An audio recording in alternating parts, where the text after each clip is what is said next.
மதுராந்தகம் அருகே விவசாய நிலத்திற்கு நீர்ப்பாசனத்திற்கு மின் மோட்டாரை சுவிட்ச் ஆன் செய்தபோது மின்சாரம் தாக்கி கல்லூரி மாணவன் சம்பவ இடத்திலேயே பலியான சம்பவம் பெரும் சோகத்தை ஏற்படுத்தியுள்ளது.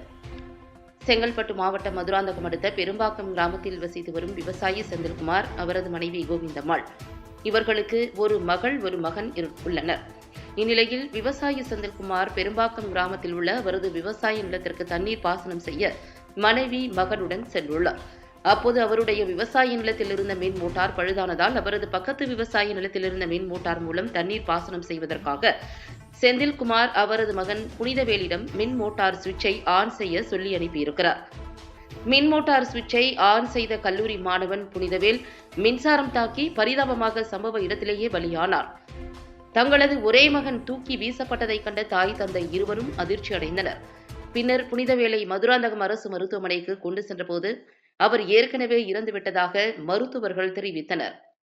மின்சாரம் தாக்கி மாணவன் பலியான சம்பவம் அப்பகுதியில் பெரும் சோகத்தை ஏற்படுத்தியுள்ளது.